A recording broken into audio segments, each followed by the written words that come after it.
Welcome to 360 Tamil. இன்னைக்கு இந்த வீடியோல ஒரு சூப்பரான தெலுங்கு படத்தை பத்தி தான் பார்க்க போறோம். இந்த படத்தோட பேரு திருஷ்டி அப்படின்றது. ஆக்சுவலா இது வந்து ரியர் விண்டோ அப்படின்ற ஒரு படத்தை இன்ஸ்பயர் பண்ணி தான் எடுத்திருப்பாங்க. ஆல்ஃபிரட் ஹிச்காக் உங்க எல்லாருக்குமே தெரியும்னு நினைக்கிறேன். அவரோட ஒரு கதையை லைட்டா இன்ஸ்பயர் பண்ணி டோட்டல் ஸ்கிரீன் பிளேவை மாத்தி தான் இந்த படத்தை எடுத்திருப்பாங்க. இந்த படத்தோட பிளாட்டே ரொம்ப இன்ட்ரெஸ்டிங்கா இருக்கும். நம்ம ஹீரோவோட கால் அடிபட்டுருச்சுங்க. அவரை பொறுத்த வரைக்கும் ஜன்னல் கிட்ட இருந்து அடுத்தவங்க வீட்டெல்லாம் வேடிக்கை பார்த்துட்டு இருக்காரு. அப்படி வேடிக்கை பார்க்கும் போது எதிர் வீட்டுல ஒரு கொலை நடக்கிறத பாக்குறாரு. அதுக்கு இவர் சாட்சியா மாறுறாரு. ஆனா போலீஸுங்க இருக்காங்கல்ல, இவன் தான் கொலையை பண்ணிருக்கான் போலன்ற மாதிரி யோசிக்கிறாங்க. இவர் தப்பிக்கணும்னா உண்மையான குற்றவாளியை கண்டுபிடிக்கணும். சோ ஹீரோ உண்மையான குற்றவாளியை கண்டுபிடிச்சு அந்த பிரச்சனையில இருந்து வெளியே வந்தாரா இல்லையான்னு சொல்றதுதான் மீதி கதை. நீங்க எதிர்பார்க்காத நிறைய திருப்பங்கள்லாம் இந்த கதையில வச்சிருப்பாங்க. கண்டிப்பா உங்களுக்கு பிடிக்கும் நம்புறேன். எக்ஸ்பிளனேஷன் குள்ள போறதுக்கு முன்னாடி வீடியோக்கு ஒரு லைக் போடுங்க. இந்த எக்ஸ்பிளனேஷன் பிடிச்சிருந்ததுன்னா ஐப்புன்னு ஒரு ஆப்ஷன் இருக்கும், அதையும் கிளிக் பண்ணி சப்போர்ட் பண்ணுங்க. மேற்கொண்டு பேசி டைம் வேஸ்ட் பண்ணாம நம்ம நேரடியா எக்ஸ்பிளனேஷனுக்குள்ள போயிடலாம். படத்தோட ஸ்டார்டிங் சீனே நம்ம ஹீரோவை காட்டுறாங்க. இவரோட பேரு ராகுல் அப்படின்றது. இவரோட ஒரு கால்ல அடிபட்டிருக்க போல. இப்ப விடிய காலையில இவருக்கு தூக்கம் வராம முழிச்சிடுறாரு. சரி எதிர் வீட்டை வேடிக்கை பார்க்கலாம் அப்படின்ற மாதிரி இவருமே கேமராவை எடுத்து எதிர் வீட்டை வேடிக்கை பார்த்துட்டு இருக்காரு. அப்பதான் ஒரு ஷாக்கிங்கான விஷயத்தை கவனிக்கிறாரு. ஆக்சுவலா இவரோட எதிர் வீட்டுல குணான்ற ஒரு நபர் இருப்பாரு. அந்த குணாவை யாரோ கத்தியை வச்சு குத்துறதுக்காக வந்துட்டு இருக்காங்க. ஒரு ஸ்டேஜ்ல அவர் மேல கத்தி குத்து பட்டுருது. இதை பார்த்துட்டு இருக்க ராகுல் செம்மையா ஷாக் ஆயிடுறாரு. அச்சச்சோ கொலை நடந்திருக்குன்ற மாதிரி யோசிக்கிறாரு. இப்ப வேகமா கஷ்டப்பட்டு அந்த இடத்துக்கு ஓடிட்டு இருக்காரு. காலில் அடிபட்டு இருக்கல, அதனால தான் கஷ்டப்பட்டு ஓடிட்டு இருக்காரு. வாட்ச்மேனை கூப்பிடுவாரு. அவன் தூங்கிட்டு இருக்கிறதுனால கவனிக்க மாட்டான். இவர் அந்த வீட்டுக்குள்ள வராருல, அப்ப குணான்றவர் இறந்து போயிருக்காரு. யாரு கொலை பண்ணான்றது இவருக்கு தெரிய மாட்டேங்குது. இவர் என்னாச்சு ஏதாச்சுன்னு பார்த்துட்டு இருக்கும் போது இங்க பக்கத்துல இருக்கவர் இதை கவனிச்சிடுறாரு. இவன் தான் கொலை பண்ணிட்டான் போலன்றவரை போலீஸ்க்கு கால் பண்ணிட்டாரு. இப்ப கொஞ்ச நேரத்துல போலீஸுங்களும் கிளம்பி இந்த இடத்துக்கு வந்துட்டு இருக்காங்க. இவர் தான் இந்த கேஸை விசாரணை பண்றதுக்காக வந்திருக்க இன்ஸ்பெக்டர். இவர் இன்ஸ்பெக்டர்னே சொல்றேன். இப்ப இன்ஸ்பெக்டர் என்னாச்சு ஏதாச்சுன்ற மாதிரி கேட்கிறாரு. ஆளுங்க இவன் தான் அந்த இடத்துல இருந்தான்ற மாதிரி ஹீரோவை மாட்டி விடுற மாதிரி பேசிட்டு இருக்காங்க. ஆனா ஹீரோ இருக்கார்ல, சார் நடந்ததே வேற சார், நான் சொல்றேன்ற மாதிரி நடந்த விஷயத்த சொல்லிட்டாரு. வீடியோ காலையில முடிச்சேன் சார், அங்க இருந்து பார்த்தேன் சார், அப்பதான் யாரோ கொலை பண்றது எனக்கு தெரிஞ்சது அப்படின்ற மாதிரிலாம் சொல்லிட்டாரு. அந்த கத்தியை கூட நான் பார்த்தேன் சார், ஆனா கத்தி இப்ப இல்லன்ற மாதிரி சொல்லிட்டாரு. கொலை பண்ணவன் கத்தியை கொண்டு போயிருக்கான் போல. இத பத்திலாம் இவரும் சொல்றாரு. ஆனா போலீஸால முழுசா நம்ப முடியல. இந்த காலோட எதுக்காக நீ இவ்வளவு தூரம் ஓடி வந்த, வாட்ச்மேன் கிட்ட சொல்லிருக்கலாம்ன்ற மாதிரி கேக்குறாரு. சார் வாட்ச்மேனை கூப்பிட்டேன் சார், அவன் காதுல வாங்காத மாதிரி இருந்தான், அதனால தான் நானே வந்துட்டேன்ற மாதிரிலாம் சொல்லிட்டாரு. சரி உன் வீட்டுக்கு போய் பேசிக்கலான்ற மாதிரி ஹீரோவோட வீட்டுக்கு கூட்டு வந்துடுறாரு. நீ எதுக்காக விடிய காலையில அவங்க வீட்டை வேடிக்கை பார்த்த அப்படின்ற மாதிரி கேட்கறது. இவரை சந்தேகப்படுற மாதிரி நிறைய கேள்வியை கேட்கறது. நீ தான் போய் கொலை பண்ணிருக்க, அதை பக்கத்து வீட்டை சேர்ந்தவர் பார்த்துட்டாரு, அதனால இந்த மாதிரிலாம் கதை விட்டுட்டு இருக்க அப்படிதானேன்ற மாதிரி போலீஸ் கேட்கறது.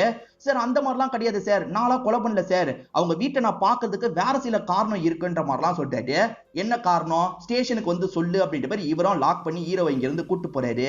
கடைசி கொஞ்சம் நல்ல சில விஷயங்கள் நடந்தது சார், அதோட விளைவாதான் அவங்க வீட்டை நான் பார்த்தேன் சார், மத்தபடி எதுவும் இல்லைன்ற மாதிரிலாம் ஹீரோ சொல்லிட்டு இருக்காரு. நம்ம ஹீரோக்கு கிஷோர்னு ஒரு ஃப்ரெண்ட் இருக்காரு. அவர்கிட்ட இவர் நிறைய விஷயத்தை பத்தி டிஸ்கஸ் பண்ணிருக்காரு. அந்த கிஷோரும் இதுல சம்பந்தப்பட்டிருக்க வாய்ப்பு இருக்குன்னு போலீஸ் நினைக்கிறாரு. இவனோட ஃப்ரெண்ட் கிஷோரை தூக்கிட்டு வாங்கன்ற மாதிரி சொல்லிட்டாரு. சார் அவனுக்குலாம் இது தெரியாதுன்னு ஹீரோ சொல்லிட்டாரு. ஆனா இவங்க இருக்காங்க பாத்தீங்களா, கிஷோர் அப்படின்ற அந்த ஃப்ரெண்டை தூக்குறதுக்காக வந்துடுறாங்க. அந்த ஃப்ரெண்டு கிட்ட இவங்க மெசேஜ் எல்லாம் காமிச்சிட்டு இருக்காங்க. என்ன மெசேஜ்னா, உன்னால முடியுமா முடியாதா, நீ முடியாதுன்னு சொன்னா நான் வேற ஆளை பாத்துருவேன்ற மாதிரிலாம் இந்த கிஷோர் மெசேஜ் பண்ணிருக்காரு. இவரு சொல்லி தான் ஹீரோ இந்த கொலையை பண்ணிருக்காரு போலன்ற மாதிரி இன்ஸ்பெக்டர் யோசிக்கிறாரு. அதனால தான் கிஷோரை கூப்பிட்டு விசாரிக்கிறாரு. சார் நீங்க நினைக்கிற மாதிரி நாங்க கொலையை பத்தி எல்லாம் பேசிட்டு இல்ல சார், வேற ஒரு விஷயத்தை பத்தி தான் பேசிட்டு இருக்கோம். இவனை பொறுத்த வரைக்கும் போட்டோகிராஃபர் சார், போட்டோகிராஃபர் வேலைக்காக தான் நான் கேட்டேன்ற மாதிரி கிஷோர் சொல்றாரு. இங்கதான் இவங்க சம்பந்தப்பட்ட ஒரு பிளாஷ்பேக்கை நமக்கு காட்டுறாங்க. இந்த கிஷோருக்கு கல்யாண ஏற்பாடுலாம் நடந்திருக்கும். அதுக்கு போட்டோகிராஃபரா நம்ம ஹீரோ தான் வேலை பார்க்கறதுக்காக வந்திருக்காரு.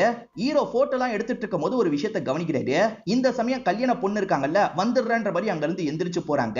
ஹீரோ என்ன கவனிச்சிருப்பாரு தெரியுமா, அந்த பொண்ணு வேற யாரையோ பார்த்து ஸ்மைல் பண்ணிருப்பாங்க. அதுக்கப்புறம் அந்த நபர் போனோன்னு இவங்களும் போயிருப்பாங்க. அநேகமா அவ ஓடி போயிட்டான்னு நினைக்கிறேன்ற மாதிரி சொல்லிட்டாரு.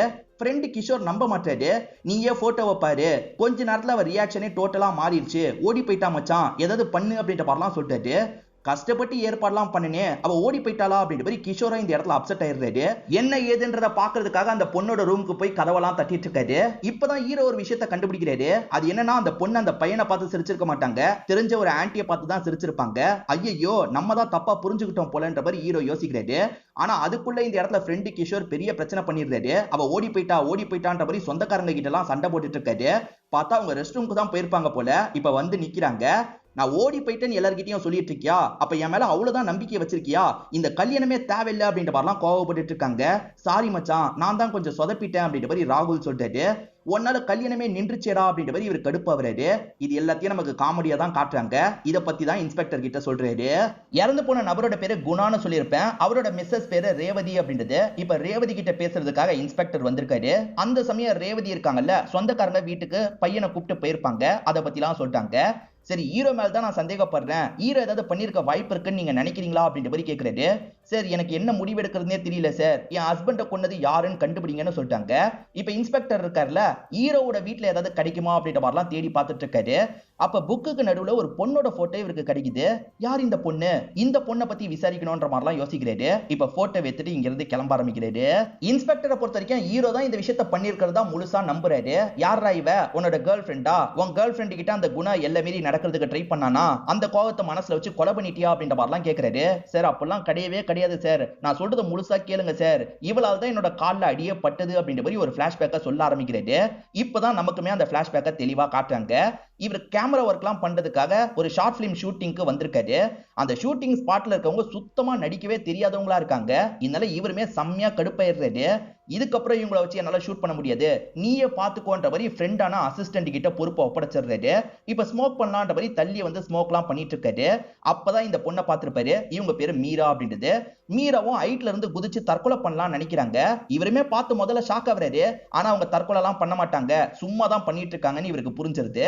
இதை வீடியோ மாதிரி எடுத்தா என்னன்ற மாதிரி இவர் வீடியோ மாதிரி எடுத்துக்கிறாரு. ஒரு ஸ்டேஜ்ல அந்த பொண்ணுக்கு வீட்டுல இருந்து கால் வருது. சரி, இதெல்லாம் வேணான்ற மாதிரி கிளம்பி போயிடுறாங்க. காலையில சமயம் அம்மா இருக்காங்கல்ல, அப்பா உனக்கு பிசினஸ்க்கு காசு தரலன்றதுக்காக தற்கொலை பண்ணலாம் நினைச்சியாங்கோ அப்படின்ற மாதிரி திட்டுறாங்க. நான் தற்கொலை பண்ண நினைச்சது உனக்கு எப்படி தெரியும்ன்ற மாதிரி இவங்க கேக்குறாங்க. வீடியோவை பாருன்ற மாதிரி அம்மாவும் யூடியூப்ல இருக்க ஒரு வீடியோவை காட்டுறாங்க. இவங்க அப்படி ட்ரை பண்ணதை யாரோ வீடியோ எடுத்து நெட்ல போட்டிருக்காங்க. இதனால இவங்களுக்கு ரொம்ப அவமானமா இருக்கு. அப்பா இருக்காருல, நீ பண்ண காரியத்துக்கு எல்லாருமே என்கிட்ட கால் பண்ணி விசாரிச்சுட்டு இருக்காங்க. இப்ப நீ பார்த்துட்டு இருக்க வேலையை பார்த்தாலே போதும், பிசினஸ்லாம் வேணான்ற மாதிரி அப்பா சொல்லிட்டாரு. அப்பா மேல கோவத்துல சட்டுன்னு அந்த முடிவை எடுக்கலாம் நினைச்சிருப்பாங்க போல. இப்ப ரோட்ல நடந்து போயிட்டு இருக்கும்போது எல்லாருமே வித்தியாசமா பாக்குறாங்க. அந்த வீடியோனாலதான் எல்லாருமே வித்தியாசமா பாக்குறாங்கன்னு இவங்களுக்கு தெரியுது. எல்லாருமே அந்த வீடியோவை பத்தியே இவங்க கிட்ட கேட்டுட்டு இருக்காங்க. இதனால அப்செட் ஆன இவங்க இருக்காங்கல்ல, அடியால் ஒருத்தனை பாக்குறதுக்காக வந்துடுறாங்க. இந்த வீடியோவை ராகுல்னு ஒருத்தன் தான் எடுத்து அப்லோட் பண்ணிருக்கான் போல. அந்த ராகுல நீ ஏதாவது பண்ணணும் அப்படின்ற மாதிரி சொல்லிட்டாங்க. என்ன பண்ணணும் அப்படின்ற மாதிரி இவன் கேக்குறான். அவன் காலை மட்டும் உடைச்சிரு அப்படின்ற மாதிரி சொல்லிட்டாங்க. சரி, இவ்வளவு ஆகும்ன்ற மாதிரி இந்த அடியால சொல்றான். இவங்களுமே வீடியோவால பட்ட அவமானத்தெல்லாம் யோசிச்சு பாக்குறாங்க. இந்த காசுன்ற மாதிரி இவன் கிட்ட காசெல்லாம் தந்துடுறாங்க. ஆக்சுவலா இவனுங்க எல்லாருமே சேர்ந்த மாதிரி ஒரு ஜீப்ல வந்துட்டு இருக்காங்க. ஹீரோ எங்க போறாருன்னு தெரிஞ்சுதான் வந்துட்டு இருக்காங்க. இப்ப ஹீரோ பைக்ல வந்துட்டு இருக்கும் போது வேணும்ட்டு ஹீரோவை இடிச்சிடுறாங்க. கீழே விழுந்ததுல இவரோட கால்லாம் உடைஞ்சிருது.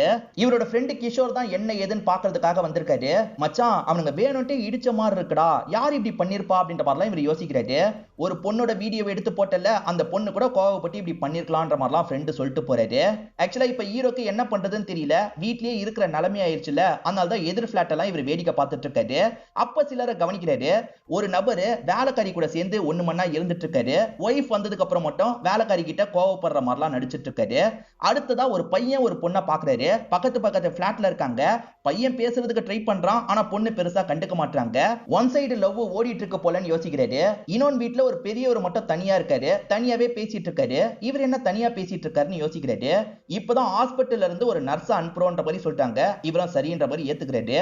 அந்த நர்ஸ் யாருன்னு பாத்தீங்கன்னா மீரா தான். இவன் வீட்டுக்கு தான் வந்திருக்குமான்னு மீரா உள்ளுக்குள்ள ஷாக் ஆகுறாங்க. நம்ம தான் இப்படி பண்ணோம்னு தெரியாதுல்ல, பாத்துக்கலாம் நினைக்கிறாங்க. ஐயோ, இவ வந்திருக்காளேன்ற மாதிரி இவரும் உள்ளுக்குள்ள ஷாக் ஆகுறாரு. நம்ம தான் பண்ணோன்றது தெரியாதுல்ல, ஃப்ரீயா விடு அப்படின்ற மாதிரி இவருமே இவங்க கிட்ட சாதாரணமா பேசிட்டு இருக்காரு. இப்படியே நாட்கள்லாம் ஓட ஆரம்பிக்குது. ஒன் சைடா ஒரு லவ் ஓடிட்டு இருந்தது பாத்தீங்களா, இப்ப அந்த பொண்ணு பேசலாம் செய்யறாங்க. பரவாயில்லையே, இவங்க ரெண்டு பேர் பேசிக்க ஆரம்பிச்சிட்டாங்கன்ற மாதிரி இவரும் ஸ்மைல் எல்லாம் பண்ணிட்டு இருக்காரு. இவர் வீட்டுல ஒருத்தங்க வேலை எல்லாம் பாப்பாங்க. அவங்க கிட்ட தனியா இருக்க அந்த அங்கிளை பத்தி இவர் விசாரிக்கிறாரு. இந்த லேடியும் சொல்லிட்டாங்க, அவருக்கு 2 பசங்க, 2 பேருமே இவரை விட்டுட்டு வெளிநாட்டுக்கு போயிட்டாங்க. அதனால கொஞ்சம் மனதளவுல பாதிக்கப்பட்ட மாதிரி நடந்துட்டு இருக்கிறதா சொல்றாங்க. நம்ம சைடுல இருந்து ஏதாவது பண்ணணும் அப்படின்ற மாதிரி ஹீரோ யோசிக்கிறாரு. ஆக்சுவலா அவரோட பையன் அனுப்புன மாதிரி சில செட்டப் எல்லாம் பண்ணிடுறாரு. ஃபாதர்ஸ் டே வரும், இத மட்டும் தந்துருங்கன்ற மாதிரி வேலைக்கார அக்கா கிட்ட சொல்றாரு. அவங்களும் ஏத்துக்கிறாங்க, தந்துடுறாங்க. அதை பார்த்து அந்த அப்பா சந்தோஷப்படுறாரு, ஹீரோவும் சந்தோஷப்படுறாரு. ஒரு ஹஸ்பண்ட் ஒய்ஃபை சீட் பண்ணாரு பாத்தீங்களா, அந்த ஒய்ஃபோட நம்பர் மட்டும் எனக்கு வேணும்ன்ற மாதிரி இவர் செக்யூரிட்டி கிட்ட கேக்குறாரு. செக்யூரிட்டியும் நம்பரை ஏற்பாடு பண்ணி தந்துடுறாரு. இப்ப அந்த ஒய்ஃபுக்கு ஹஸ்பண்ட் 1 மணி நேரம் இருக்கிற போட்டோவெல்லாம் அனுப்பி வச்சிடுறாரு. இந்த ஆளை என்ன பண்றான் பாரு அப்படின்ற மாதிரி இவங்களும் கோவமா வீட்டுக்கு போறாங்க. இது எல்லாத்தையும் பார்த்து இவரும் சிரிச்சிட்டு இருக்காரு. இப்ப ஹீரோ இருக்கார்ல, நான் தான் உங்களோட வீடியோவை எடுத்து போட்டேன், அது தப்பு தான், அது மூலியமா நிறைய காசு வந்தது, இந்தாங்க காசுன்ற மாதிரி தராரு. இப்ப இவங்களுமே நான் பண்ணதுக்கும் சாரி, உங்களுக்கு இந்த மாதிரி ஆனதுக்கு நான் தான் காரணம், உங்க மெடிக்கல் எக்ஸ்பென்ஸ் எல்லாத்தையும் நானே தரேன்ற மாதிரிலாம் தந்துட்டு இருக்காங்க. சரி விடுங்க, நான் பண்ணதுக்கும் நீங்க பண்ணதுக்கும் சரியா போயிருச்சு, நம்ம இதுக்கப்புறம் நல்ல ஃப்ரெண்ட்ஸா இருக்கலாம்ன்ற மாதிரிலாம் சொல்றாரு. இவர் வீட்டுக்கு எதிர குணான்ற ஒரு நபர் இருக்காரு பாத்தீங்களா, அந்த குணாவை பொறுத்த வரைக்கும் 2 சின்ன பசங்க இருப்பாங்க.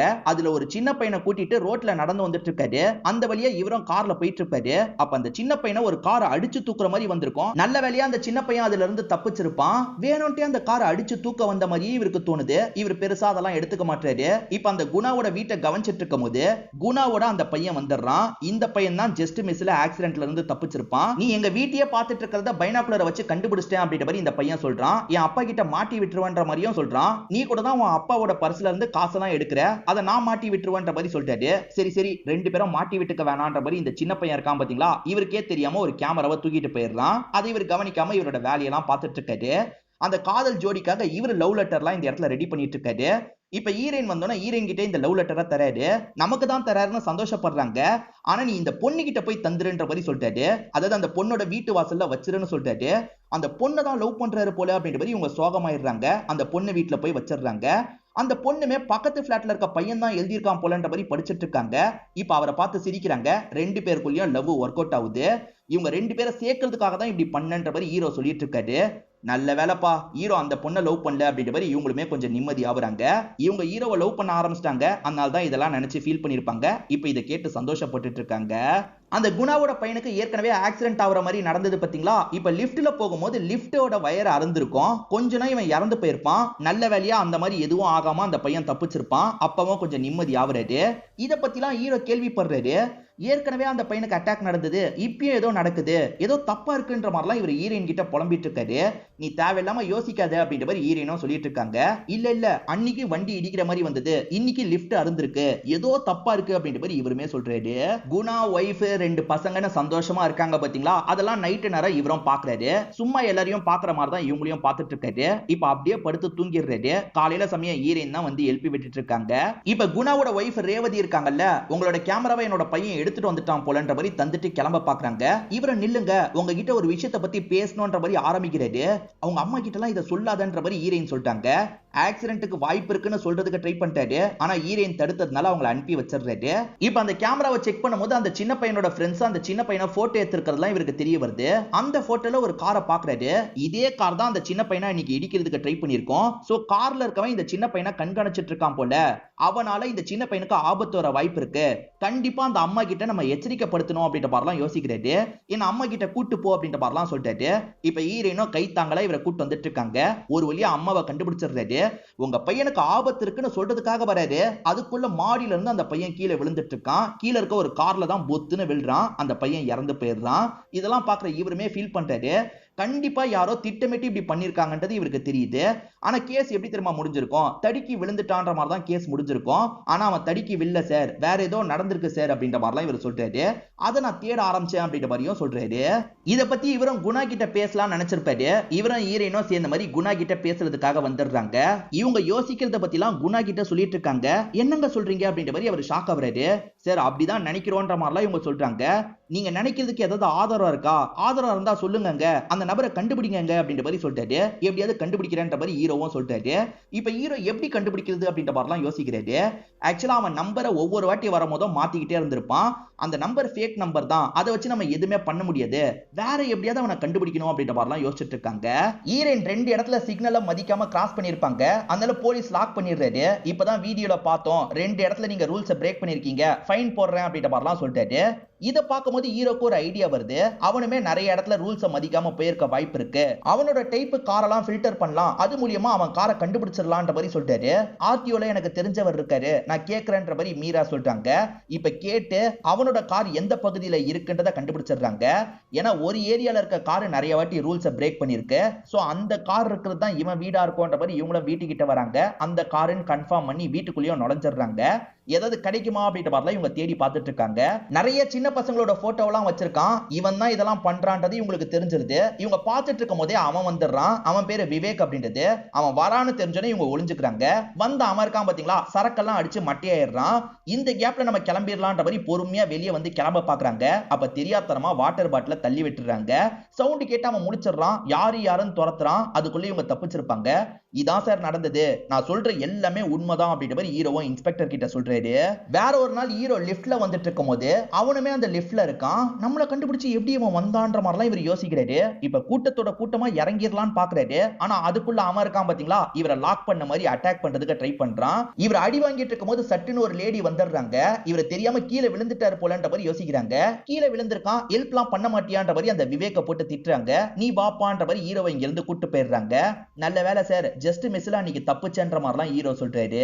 அந்த விவேக்கால இவருக்கு ஆபத்து ஏற்படுற மாதிரி வந்தது இல்ல, அதே மாதிரி குணாக்கும் ஆபத்து ஏற்பட வாய்ப்பு இருக்குன்னு நான் கெஸ் பண்ணேன் சார். இப்ப குணாவை கூட அவன் கொலை பண்ணிருக்கலாம் அப்படின்ற மாதிரிலாம் சொல்லிட்டு இருக்காரு. இப்பயும் இவர் சொல்றத இந்த போலீஸால சுத்தமா நம்ப முடியல. சரி, அவனோட முகம் உனக்கு தெரியும்ல, அதை வரையறதுக்கு ஹெல்ப் பண்ணுன்னு சொல்றாரு. ஹீரோவும் சரின்ற மாதிரிலாம் ஏத்துக்கிறாரு. இப்ப அடையாளத்தை சொல்லவே அங்க ஒரு நபர் வந்து வரைஞ்சிடுறாரு. சார் எக்ஸாக்டா இப்படிதான் சார் இருந்தான் அப்படின்ற மாதிரி ஹீரோவும் சொல்றாரு. நீ ஒரு வீட்டுல பார்த்ததா சொன்னல, இந்நேரத்துக்கு அந்த வீட்டை காலி பண்ணிருப்பான். இப்ப எங்கன்னு போய் இவனை தேடுறது அப்படின்ற மாதிரி இன்ஸ்பெக்டர் கேக்குறாரு. சார் அதுக்கு ஒரு வழி இருக்கு சார், அவன் என்ன ஏதாவது பண்றதுக்கு பாப்பான். என்ன நீங்க விட்டுருங்க சார், நான் வீட்டுல இருக்கும் போது என்ன அட்டாக் பண்றதுக்காக வருவான், அப்ப அவனுக்கு பொறி வச்சு புடிச்சிடலாம் அப்படின்ற மாதிரிலாம் சொல்லிட்டாரு. இதுவும் நல்ல ஐடியா தான் அப்படின்ற மாதிரி இன்ஸ்பெக்டருமே இந்த இடத்துல ஏத்துக்கிறாரு. ஹீரோ இந்த மாதிரி ஒரு ரிஸ்க் எடுக்க போறதுல மீராக்கு விருப்பம் இல்ல. ஆனா இவர் இருக்கார்ல, நான் இதை பண்ணி தான் ஆகணும், நீ இருக்காத, நீ கொஞ்சம் தள்ளி போயிடு அப்படின்ற மாதிரி மீராவை மட்டும் இங்க இருந்து அனுப்பி வச்சிடுறாரு. சரி, இவன் சொல்றது உண்மையான்ற மாதிரி இன்ஸ்பெக்டர் அசிஸ்டன்ட் கேக்குறாரு. உண்மையா பொய்யான்னு தெரியாது, ஒருத்தன் வந்தானா அவனை அமுக்குறோம், அப்படி இல்லனா இவனை வச்சு கேஸ முடிக்கிறோம், நம்ம வேலை ரொம்ப சிம்பிள் அப்படின்ற மாதிரி இன்ஸ்பெக்டருமே சொல்லிட்டு இருக்காரு. ஹீரோ நினைச்ச மாதிரியே அந்த விவேக் இருக்கான் பாத்தீங்களா, பைப்பு மூலியமா இந்த ஃப்ளோருக்கு ஏறி வந்துட்டு இருக்கான். அவன் உள்ள நுழையிறது ஹீரோக்கு தெரிஞ்சிருது. இப்ப ஹீரோ இருக்காரு பாத்தீங்களா, அவன் கூட இந்த இடத்துல பயங்கரமா சண்டைலாம் போட்டுட்டு இருக்காரு. போலீஸுங்க வரணும்னு நினைக்கிறாரு. ஆனா கால் அவங்களுக்கு போக மாட்டேங்குது. இவர் ஹீரோயினுக்கு தகவலை பாஸ் பண்ணிடுறாரு. இப்ப ஹீரோயின் சில கான்ஸ்டபிளுங்க கிட்ட விஷயத்த சொல்லி வேகமா கூட்டு வந்துட்டு இருக்காங்க.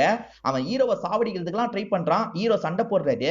ரெண்டு பேருமே பால்கனி கிட்ட வந்து சண்டை போடும் போது ஹீரோ விழுற மாதிரி போயிடுறாரு. இப்ப அங்க இருக்க கம்பியை பிடிச்சு தொங்கிட்டு இருக்காரு. இவனுமே கையிலேயே மிதிச்சு கீழே விழ வச்சிடலான்ற மாதிரி யோசிக்கிறான். அதுக்குள்ள ஹீரோயின் போலீஸ் எல்லாம் கூட்டு வந்துடுறாங்க. இப்ப போலீஸ் என்ன பண்றதுன்னு தெரியாம முடிச்சிட்டு இருக்காங்க. ஹீரோவும் காப்பாத்துன்னு சொல்றாரு. அப்ப நம்ம ஹீரோயின் இருக்காங்கல்ல, போலீஸோட கன்னை வாங்கி சட்டுன்னு இவனை ஷூட் பண்றாங்க. அதாவது இவனை சாவடிக்கிற மாதிரி ஷூட் பண்ணிருக்க மாட்டாங்க, அவனை பிடிக்கிற மாதிரி ஷூட் பண்ணிருப்பாங்க. நல்ல வேலை நான் தப்பிச்சேன்ற மாதிரி ஹீரோ சொல்லிட்டு இருக்காரு. நீயா தப்பிக்கல, நான் தான் உன்னை காப்பாத்தினேன் அப்படின்ற மாதிரி மீரா கிண்டலா சொல்லிட்டு இருக்காங்க. அதுவும் உண்மைதான், நீ தான் என்ன காப்பாத்தின அப்படின்ற மாதிரி இவரும் சொல்லிட்டாரு. இப்ப மீராக்கு ஏதோ வேலை வருது போல, நான் போயிட்டு வரேன்ற மாதிரி இங்க இருந்து கிளம்பி போயிடுறாங்க. சரி, நம்ம வேடிக்கை பார்ப்போம் அப்படின்ற மாதிரி இவரும் ஜன்னல் கிட்ட வந்து வேடிக்கை பார்க்க ஆரம்பிக்கிறாரு. அஃபேர்ல இருந்து ஒரு ஹஸ்பண்ட் மாட்டினார்ல, அப்பத்துல இருந்து ஒய்ஃப் என்னோட கால அமுக்குன்ற மாதிரி அவருக்கு வேலை எல்லாம் கொடுத்துட்டு இருக்காங்க. இதை பாக்குற இவரும் சிரிக்கிறாரு. இப்ப அப்படியே கேமராவை வந்து குணாவோட வீட்டு பக்கம் திருப்புறாரு. குணாவோட மிஸ்ஸஸ் இருக்காங்கல்ல, கொஞ்சம் அப்செட்டா உட்காந்துட்டு இருக்காங்க. இப்ப பேக்ல இருந்து ஒரு கத்தி எடுக்கிறாங்க. அந்த கத்தியை பார்த்து ஷாக் ஆயிடுறாரு. குணாவை குத்துன கத்தி இதுதான் அப்படின்றது இவருக்கு தெரிஞ்சிருது. இப்ப ஹீரோயினா வர வச்சிடுறாரு. நீயும் பாரு அப்படின்ற மாதிரி சொல்லிட்டாரு. இவங்க தான் இந்த கொலையை பண்ணாங்களான்றதை நம்ம தெரிஞ்சுக்கணும்ன்ற மாதிரி ஒரு ஐடியா பண்றாரு. அவங்க நம்பர் இவருக்கு தெரியும். இப்ப வேற ஒரு நம்பர்ல இருந்து அவங்களுக்கு ஒரு மெசேஜ் பண்றாரு. நீ தான் இந்த கொலையை பண்ணன்னு எனக்கு தெரியும்னு சொல்றாரு. இப்ப அவங்க ரியாக்ஷனை மட்டும் நோட் பண்ணுன்ற மாதிரி சொல்றாரு. இப்ப மீராவும் ரியாக்ஷனை நோட் பண்ண ஆரம்பிக்கிறாங்க. அந்த மெசேஜை பார்த்தோன்னா ரேவதி பயங்கரமா ஷாக்லாம் ஆயிட்டு இருக்காங்க. சோ கண்டிப்பா இவங்க தான் குணாவை ஏதோ பண்ணிருக்காங்கன்னு தெரிஞ்சிருது. ஆதாரம் என்கிட்ட இருக்கு, கஃபேக்கு காசு எடுத்துட்டு வந்தனா ஆதாரத்தை தரன்ற மாதிரிலாம் இவர் மெசேஜ் பண்றாரு. அந்த ரேவதியும் அந்த நபர்கிட்ட இருந்து ஆதாரத்தை வாங்கணும்ன்ற மாதிரிலாம் யோசிக்கிறாங்க. நான் காசு எடுத்துட்டு வரேன்ற மாதிரிலாம் சொல்லிட்டாங்க. இவர் இருக்கார்ல, அந்த லேடி கஃபேக்கு போய் யாரும் வரலன்னு கிளம்பி வரதுக்குள்ள நீ அந்த வீட்டுக்கு போய் ஏதாவது எவிடன்ஸ் கிடைக்குதா பாருன்ற மாதிரி சொல்லிட்டாரு. ஹீரோயின் முதல்ல பயப்படுறாங்க. தைரியமா போன்ற மாதிரி சொல்லிட்டாரு. சரி ஓகேன்ற மாதிரி இவங்களும் ஏத்துக்கிறாங்க. இப்ப ரேவதி காசு தரதுக்காக இங்க இருந்து கிளம்புறாங்கல்ல, ஹீரோயினும் அவங்களோட வீட்டை செக் பண்ணுன்ற மாதிரி வேகமா அந்த இடத்துக்கு வந்துடுறாங்க. திருட்டு சாவியெல்லாம் யூஸ் பண்ணி தான் இவங்க உள்ள வராங்க. ஏதாவது எவிடன்ஸ் கிடைக்குதா, குறிப்பா அந்த கத்தி கிடைக்குதா அப்படின்ற மாதிரிலாம் தேடி பார்த்துட்டு இருக்காங்க. இவங்க தேடி பார்த்துட்டு இருக்கும் போதே அந்த லேடி திரும்பி வந்துடுறாங்க. அந்த லேடி அவனுக்காக வெயிட் பண்ணி அவன் வரல போல, அதனால தான் திரும்பி வந்துட்டு இருக்காங்க போல. அந்த ரேவதி திரும்பி வந்துட்டு இருக்காங்க. நீ சீக்கிரமா வெளியே வந்துரு அப்படின்ற மாதிரிலாம் இவர் மீரா கிட்ட சொல்லிட்டாரு. ஆனா மீரா போனையே எடுக்க மாட்டாங்க, மும்மரமா தேடிட்டு இருக்காங்க. ஒரு ஸ்டேஜ்ல மீராவும் கிளம்பலாம் அப்படின்ற மாதிரி வெளியே வர பாக்குறாங்க. அதுக்குள்ள இந்த ரேவதி இருக்காங்கல்ல, எதிர வந்து இவங்களை கவனிச்சிடுறாங்க. நீ எதுக்கு என்னோட வீட்டுக்குள்ள நுழைஞ்சன்ற மாதிரி பார்த்துட்டு இருக்காங்க. இப்ப கொஞ்ச நேரத்துல ஹீரோவும் அந்த இடத்துக்கு வந்துடுறாரு. அதாவது ரேவதி தப்பு பண்ணது தெரிஞ்சிருச்சுல, எதுக்காக இப்படி பண்ணீங்கன்ற மாதிரி அவங்க கிட்ட கேட்க ஆரம்பிக்கிறாங்க. இந்த விவேக்கோட வீட்ல நிறைய சின்ன பசங்களோட போட்டோ இருந்தது பாத்தீங்களா, அவங்க எல்லாருமே ஆக்சிடென்ட்ல இறந்து போயிருப்பாங்க. அந்த ஆக்சிடென்ட் எல்லாத்தையும் நான் தான் பண்ணேன், ஆனா இந்த சின்ன பையனை நான் எதுவுமே பண்ணல, அதே மாதிரி அந்த குணாவையும் நான் எதுவுமே பண்ணலன்ற மாதிரிலாம் இவன் சொல்லிட்டு இருக்கான். எது குணாவை இவன் சாவடிக்கலையா, இவன் சாவடிக்கலனா யாரு சாவடிச்சிருப்பா அப்படின்ற மாதிரி இன்ஸ்பெக்டருமே இந்த இடத்துல யோசிச்சுட்டு இருக்காரு. இந்த சைடுல இந்த ரேவதி சொல்ற பிளாஷ்பேக்கை நமக்கு காட்டுறாங்க. ஆக்சுவலா ரேவதிக்கும் குணாக்கும் பல வருஷத்துக்கு முன்னாடி கல்யாணம் ஆயிருக்கும். இவங்க ரெண்டு பேருக்குமே ஒரு பையன் பிறந்திருப்பான். ஒரே பையன்ற மாதிரி இவங்களுமே நிறைய ஆசைலாம் வச்சு அந்த பையனை வளர்த்திருப்பாங்க. திடீர்னு பார்த்தா அந்த பையன் ஒரு ஆக்சிடென்ட்ல இறந்து போயிருப்பான். அந்த பையன் உயிரோட இருக்கும் போதே இன்சூரன்ஸ் எல்லாம் போட்டு வச்சிருப்பாங்க. அதனால அந்த பையன் இறந்ததுக்கு அப்புறம் இவங்களுக்கு நிறைய காசு கிடைக்குது. அந்த காசை பார்த்தோன்னே என்னோட ஹஸ்பண்ட் மாறிட்டாருன்ற மாதிரி சொல்லிட்டாங்க. இவ்வளவு காசு கிடைச்சிருக்கே அப்படின்ற மாதிரி அவர் ஆளே மாறி இருப்பாரு. பேசாம பசங்களை சாவடிச்சு அது மூலியமா காசு பார்த்தா என்னன்ற மாதிரி இவர் ஃப்ரெண்ட்ஸுங்க கிட்ட எல்லாம் ஐடியா கொடுக்குறாரு. அது என்னன்னா, தத்தி எடுத்து பசங்களை வளர்ப்போம், என்னதான் இருந்தாலும் நம்ம பசங்க கணக்கு தான், அந்த பசங்களை நம்மளே சாவடிச்சு அது மூலியமா வர காசை நம்ம பாத்துக்கலாம்ன்ற மாதிரி சொல்லிட்டாரு. இதுக்காக ஒரு ஆளை வச்சுக்கணும்ன்ற மாதிரி தான் விவேக்க செட் பண்ணிருப்பாங்க. இவர் மட்டும் இல்லாம இவரோட ஃப்ரெண்ட்ஸ் ஒரு 4-5 பேர் சேர்ந்து இதை பண்ணுவாங்க போல. இவருமே 2 பசங்களை வீட்டுக்கு கூப்பிட்டு வராரு. இப்பத்துல இருந்து இவங்க 2 பேர் தான் நம்ம பசங்கன்ற மாதிரி சொல்லிட்டாரு. சோ அவருக்கு 2 பசங்க இருக்க மாதிரி காமிச்சாங்கல்ல, அவங்க எல்லாருமே தத்தெடுக்கப்பட்ட பசங்களா இருப்பாங்க. இவர் தான் திட்டமிட்டு பையனை ஆக்சிடென்ட்ல சாவடிக்கணும்ன்ற மாதிரி நினைச்சிருப்பாரு. ஆனா அந்த ஆக்சிடென்ட்ல இருந்து பையன் தப்பிச்சிருப்பான். 2வது வாட்டி லிப்ட்ல பையன் மாட்டினா பாத்தீங்களா, அதுவும் இவர் தான் பண்ணிருப்பாரு. ஆனா பையன் தப்பிச்சிருப்பான். தப்பிச்சுக்கிட்டே இருக்கான்றதுக்காக இவர் தான் மாடியில இருந்து பையனை தள்ளியே விட்டுருப்பாரு. இதெல்லாம் எனக்கு தோணவே இல்ல, ஆனா நீ ஒரு நாள் பேசினல்ல, அதுக்கப்புறம் தான் அவர்கிட்ட நிறைய மாற்றத்தை நான் கவனிச்சேன்ற மாதிரி சொல்லிட்டாங்க. ஹீரோ பேசினதுக்கு அப்புறம் அவர் ரொம்ப பதட்டப்பட்டிருப்பாரு. நம்ம பண்றதை ஒருத்தன் கண்டுபிடிச்சிட்டான், என்கிட்டயே வந்து பேசிட்டு இருக்கான், அவனை ஏதாவது பண்ணுங்கன்ற மாதிரி இவர் தான் சொல்லியிருப்பாரு. அதனால தான் விவேக் லிப்ட்ல வச்சு அட்டாக் பண்றதுக்காக வந்திருக்கான் போல. இந்த மாதிரி ஹஸ்பண்ட் பேசினதை இவங்க கவனிச்சிருப்பாங்க. ஹஸ்பண்டோட ஃபைலை செக் பண்ணும்போது ஹஸ்பண்ட் என்ன பண்ணிட்டு இருக்காருன்றது தெரிஞ்சிருது. இன்சூரன்ஸ் காசுக்காக பசங்களை சாவடிக்க பாத்தீங்களான்ற மாதிரி இவங்க கோவப்படுறாங்க. அவங்க என்ன நம்ம பசங்களா, நம்ம பையன் இல்ல அப்புறம் என்னன்ற மாதிரிலாம் இவர் கேக்குறாரு. என்னதான் இருந்தாலும் அவன் நம்ம பையன் மாதிரி தான், இப்படி நீங்க பண்றதை நான் சும்மா விட மாட்டேன், போலீஸ் கிட்ட சொல்லுவேன்ற மாதிரிலாம் சொல்றாங்க. இவர் அட்டாக் பண்றதுக்கு ட்ரை பண்ணிட்டாரு. இவங்களுமே கத்தியை வச்சு பதிலுக்கு அட்டாக் பண்றதுக்கு ட்ரை பண்றாங்க. இந்த மாதிரி 2 பேருக்குள்ள சண்டை ஏற்பட்டது இல்ல, அப்பதான் இவங்க கத்தியை வச்சு அவரோட கதையை முடிச்சிருப்பாங்க. ஹீரோ இந்த விஷயத்தை தான் எதிர இருந்து கவனிச்சிருப்பாரு. கத்தியை தான் பார்த்திருப்பாரு, இந்த ரேவதியை கவனிச்சிருக்க மாட்டாரு. கொலை பண்ணோன்னு ரேவதி இருக்காங்கல்ல, சைலண்டா கிளம்பி இருப்பாங்க. அந்த சமயம் வேற இடத்துல இருந்தன்ற மாதிரி போலீஸ் கிட்ட போய் சொல்லியிருப்பாங்க. இதுதான் நடந்தது அப்படின்ற மாதிரிலாம் சொல்லிட்டாங்க. இதெல்லாம் கேட்டு முடிக்கிற ஹீரோ இவங்க பக்கம் நியாயம் இருக்கிறதா நினைக்கிறாரு. ஆனா இப்ப போலீஸ்க்குமே இந்த விஷயம் தெரிஞ்சிருக்கும், ஏன்னா விவேக் சொல்லியிருப்பான். அப்ப போலீஸ் அடுத்து உங்க மேல சந்தேகப்படுறதுக்கான வாய்ப்பு இருக்கு, நீங்க மாட்டக்கூடாது, உங்களை எப்படியாவது காப்பாத்தணும் அப்படின்ற மாதிரிலாம் இந்த இடத்துல இவர் சொல்லிட்டு இருக்காரு.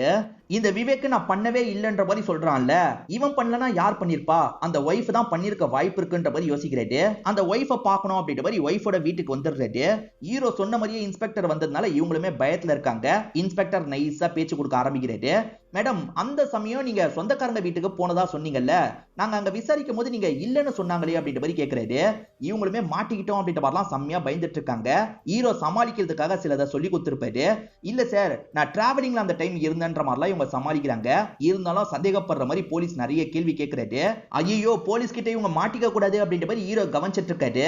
இப்பதான் இந்த இன்ஸ்பெக்டருக்கு ஒரு தகவல் கிடைக்குது. அது என்னன்னா, பக்கத்துல ரத்த கரையோட ஒரு கத்தி கிடைச்சிருக்கு சார் அப்படின்ற மாதிரி சொல்லிட்டாங்க. உடனே அந்த கத்தியை பார்க்கணும்ன்ற மாதிரி இவரும் அந்த இடத்துக்கு வராரு. ஆக்சுவலா குணா கொல்லப்பட்டார்ல, அந்த கத்தி தான் கிடைக்குது. இத பத்தி ஹீரோ கிட்ட கேட்கணும்னு யோசிக்கிறாரு. ஏன்னா ஹீரோ அந்த கத்தியை கூட நான் பார்த்தேன்னு சொல்லியிருப்பாரு. இப்ப நேரா ஹீரோ கிட்ட வராரு. இந்த கத்தியை வச்சுதான் குணாவை கொலை பண்ணாங்களா அப்படின்ற மாதிரி கேட்கிறாரு. ஆமா சார், இந்த கத்தியை தான் பார்த்தன்ற மாதிரி இவரும் சொல்லிட்டாரு. நம்ம ஹீரோ தான் அந்த இடத்துல கத்தியே போட்டிருப்பாரு. இவங்களுக்கு கிடைக்கணும்ன்றதுக்காக தான் இந்த விஷயத்த பண்ணவே செஞ்சிருப்பாரு. அந்த விவேக் வீட்டுக்குள்ள வரும்போது சண்டை போட்டாரு பாத்தீங்களா, அவனோட ஃபிங்கர் பிரிண்ட் இவரோட வீட்டுல இருந்திருக்கும். அந்த ஃபிங்கர் பிரிண்ட் அந்த கத்தியில இருக்க மாதிரி இவர் செட் பண்ணி வச்சிருப்பாரு. தெரிஞ்ச ஆளுங்க மூலியமா இந்த விஷயத்த செட் பண்ணிருப்பாரு. இப்ப இவங்க செக் பண்ணா விவேக் தான் பண்ணான்ற மாதிரி வரும். இன்ஸ்பெக்டரை பொறுத்த வரைக்கும் ஒய்ஃப் தான் இப்படி பண்ணிருக்காங்கன்னு உறுதியா நம்பிட்டு இருக்காரு. இப்பதான் ரிப்போர்ட் வந்துருச்சு சார் அப்படின்ற மாதிரி சொல்லிட்டாங்க. அப்போ ஒய்ஃப் அரெஸ்ட் பண்றதுக்கு போக வேண்டியதான்னு சொல்றாரு. சார், ஒய்ஃப் இந்த விஷயத்த பண்ணல சார், அந்த விவேக் தான் பண்ணிருக்கான், ஏன்னா அவனோட ஃபிங்கர் பிரிண்ட் தான் கத்தியில இருக்குன்னு சொல்றாரு. இது அவனோட ஃபிங்கர் பிரிண்ட் கத்தியில இருக்கா, அப்ப அவன் தான் பொய் சொல்றான் போல அப்படின்ற மாதிரி இவர் யோசிக்கிறாரு. இப்ப சீனியர்ஸும் கேஸ முடிச்சிட்டியான்ற மாதிரி கேக்குறாங்க. சார், இவன் தான் சார் நிறைய பேரை சாவடிச்சிட்டான், 2 கொலையை பத்தி மட்டும் ஒத்துக்க மாட்டான், இவனை வச்சு நான் கேஸ முடிச்சிடுறேன்ற மாதிரி சொல்லிட்டாரு. சோ விவேக் தான் எல்லா கொலையும் பண்ணிருக்கான்ற மாதிரி அவன் மேல பழி போயிருது. இப்ப இந்த ஒய்ஃப் தப்பிச்சிட்டாங்கல்ல, இதுக்காக ஹீரோக்கு நன்றி எல்லாம் சொல்லிட்டு இருக்காங்க. நீங்க பெருசா தப்பு பண்ணல, அதனால தான் உங்களை காப்பாத்துறதுக்காக இந்த விஷயத்த பண்ணன்ற மாதிரி இவர் சொல்லிட்டாரு. இப்ப இவங்களுக்கு இன்னொரு பையன் இருக்கான் பாத்தீங்களா, அந்த பையனை நல்லபடியா பாத்துக்கணும்ன்ற மாதிரி யோசிக்கிறாங்க. இதோடயே இந்த படத்தோட கதையை முடிச்சிடுறாங்க. இந்த படத்துல வந்த ட்விஸ்ட் அண்ட் டர்ன்ஸ்லாம் கண்டிப்பா உங்களுக்கு பிடிச்சிருக்கும்னு நம்புறேன். இந்த வீடியோ உங்களுக்கு பிடிச்சிருந்ததுன்னா லைக் பண்ணுங்க, கமெண்ட் பண்ணுங்க, மறக்காம 360 தமிழ் சேனலை சப்ஸ்கிரைப் பண்ணுங்க. தொடர்ச்சியா இந்த மாதிரி வீடியோக்கள் வந்துகிட்டே தான் இருக்கும்.